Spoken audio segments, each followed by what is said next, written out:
Ya, lebih kecil lah di NTB, terutama tentang sekolah aman bencana yang beberapa terakhir ketika kita banyak, terutama juga Lombok, NTB, Lombok diguncang dengan gempa Lombok yang sangat dahsyat 2 tahun lalu, mungkin bisa dibagi ke kita apa ya situasi pendidikan lah apa di saat-saat itu bagaimana Pak Kepala?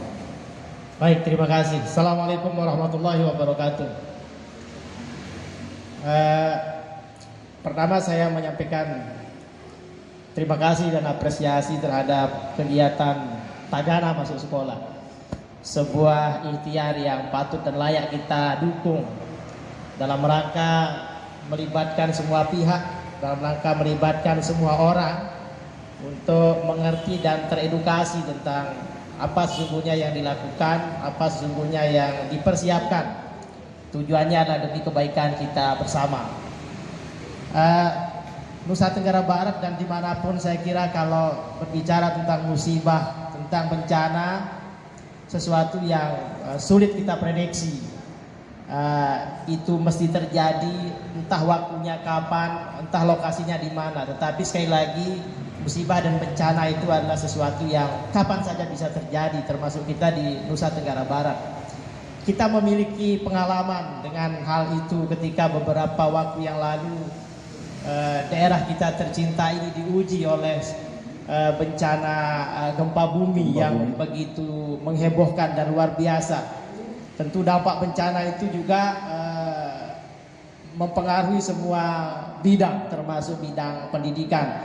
Kita tahu bahwa bidang pendidikan sekolah madrasah di Nusa Tenggara Barat pada saat itu hampir tidak bisa lagi melaksanakan kegiatan secara normal karena situasi bencana yang memang tidak memungkinkan. Nah, apa yang dilakukan melalui kegiatan PMS Tagana masuk sekolah, masuk madrasah ini, ya. Saya kira sesuatu yang bagus sekali dalam rangka memberikan edukasi dan pendidikan tentang bagaimana semua orang di madrasah itu paham, mengerti dan tahu bagaimana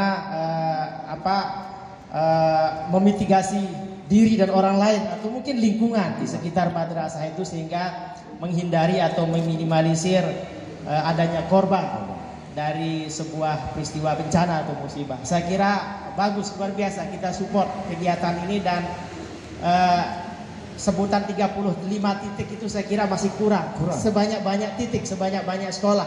Karena saya kira kegiatan ini juga penting diketahui oleh semua pihak secara lebih masif dan lebih besar.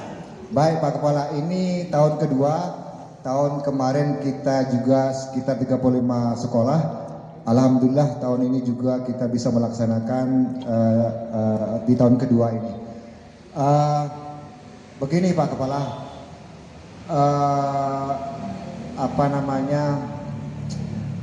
bencana ini perubahan manajemen bencana sangat mendasar sekali ketika disaster based on communities gitu ya.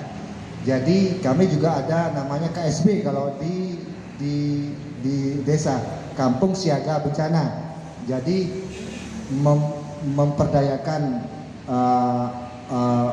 warga kampung untuk kami latih juga ketika bagaimana simulasi gempanya, apa yang dilakukan, yang membagi peran lah. Harapannya di sini juga kita bisa berkolaborasi Pak Kepala. Nanti sekiranya sudah dibentuk struktur kebencanaan di sekolah atau di madrasah, kan biasanya teman-teman sekolah ini PMR jalan sendiri, pramuka jalan sendiri, pencinta alam di sini kita mendapatkan koordinasinya teman-teman anak-anak siswa ini bahwa perlu dibentuk tim kebencanaan walaupun tidak ada waktu bencana Pak Kepala, tapi kan berkolaborasi dengan teman-teman seluruh ekstra kurikuler mungkin di madrasah ini penting untuk kita menyiapkan struktur kebencanaan di sekolah. Kami di Dinas Sosial tentu siap akan membantu apa yang dimiliki Dinas Sosial, termasuk dari logistik misalkan kami sudah siap dari mobil, dari tenda, shelter, nah, itulah. Itu mungkin ke depan perlu kolaborasi dinas sosial dengan sekolah-sekolah atau madrasah. Mungkin juga ada kegiatan di madrasah yang bisa kita kolaborasikan, Pak Kepala. Ya, khusus Man 1 Mataram sendiri saya kira sangat welcome dengan ide ini, dengan kegiatan ini. Kami menyambut positif usul kolaborasi itu, karena sekali lagi kita tidak akan pernah tahu kapan musibah dan kapan bencana itu datang. Tetapi mengantisipasi atau berjaga-jaga itu lebih baik ketimbang kita harus tergesa-gesa membuat sebuah jalan keluar pada situasi yang sumpit dan rumit. Nah, saya kira kami di Man 1 Mataram nanti akan mengkoordinasikan ini dengan para pembina, khususnya para pembina kegiatan ekstra yang mempunyai hubungan dan keterkaitan secara langsung dengan skill-skill yang harus dimiliki, keterampilan yang harus dimiliki, mungkin juga kondisi-kondisi fisik yang ideal harus dimiliki.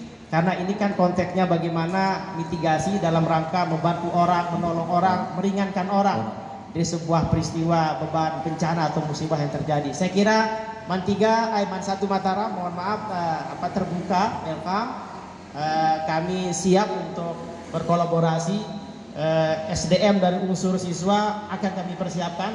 Nanti pembina pramuka, pembina PMR dan pembina kegiatan ekstra yang lain akan kita siapkan.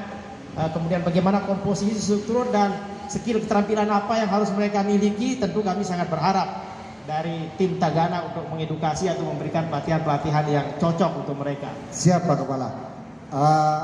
Karena kami tentu akan terus melakukan edukasi kebencanaan di tingkat, terutama tingkat menengah ini. Kami juga sudah berkolaborasi dengan banyak NGO kebencanaan, baik itu di bawah PMI yang ada di Indonesia, baik PLAN, baik ada lagi siapa yang baik LPA, baik MDMC kalau di Muhammadiyah. Sekarang kita lagi menyusun ada Kelasnas PP, Kelasnas Da PP, Klaster Nasional Pengungsian dan Perlindungan. Ini di bawah Kementerian Sosial.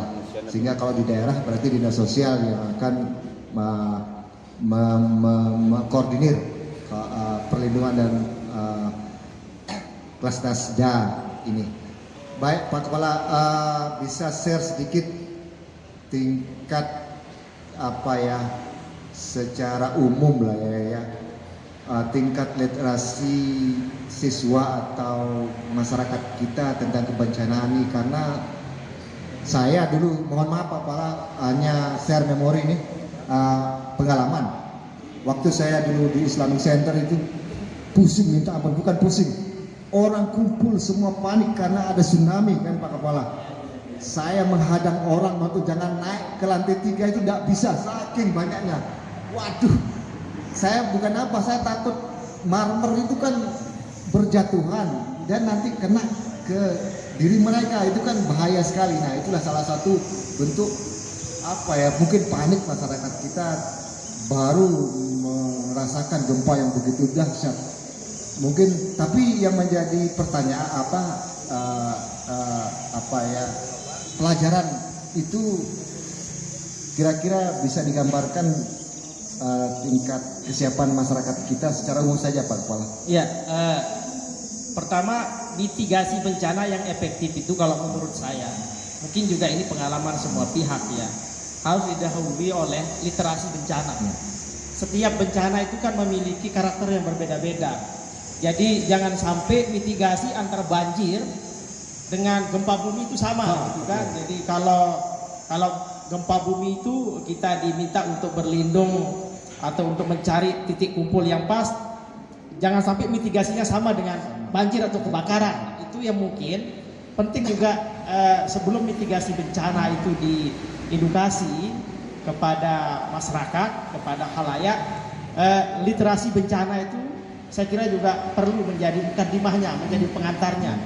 Kalau kita mau mitigasi bencana gempa, maka masyarakat harus tahu apa itu gempa, gitu kan? Bagaimana gempa? Kemudian seperti apa kita harus menyelamatkan diri atau mengamankan diri. Begitu juga jenis musibah dan bencana-bencana yang lain. Saya kira itu pengalaman kita semua lah. Itu mungkin sesuatu yang automatically ya, ketika orang dihadapkan pada satu situasi yang sangat tiba-tiba gitu ya, tidak kita sangka-sangka. Kadang orang sudah kehilangan nalar, kehilangan akal, sudah struktur, sudah tidak bermain harus ini dulu, tidak. Jadi yang muncul itu mungkin hanya kepanikan dan orang yang paling utama pada saat itu adalah bagaimana dirinya selamat dulu kan. Nah, saya kira kalau sudah diberikan literasi bencana yang bagus, maka mitigasi bencananya juga akan efektif. Nah, teman-teman di Tagana ini saya kira sudah memulai dan sudah menginisiasi ini.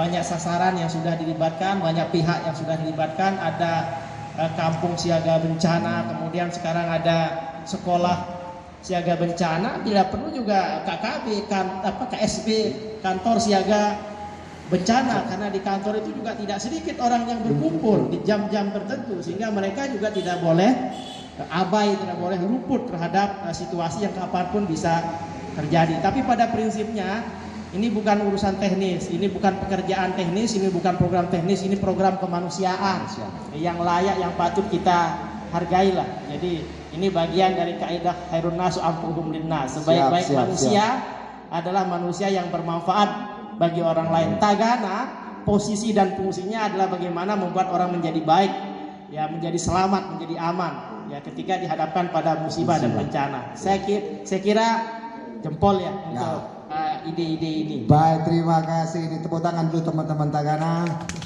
Apa yang disampaikan oleh Pak Kepala tadi, bahwa pertama mitigasi, kita harus banyak belajar literasi kebencanaan juga tadi. Kemudian jangan lupa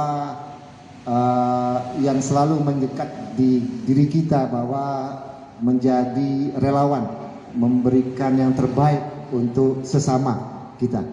Mungkin kita tidak berpanjang lebar, Pak Kepala.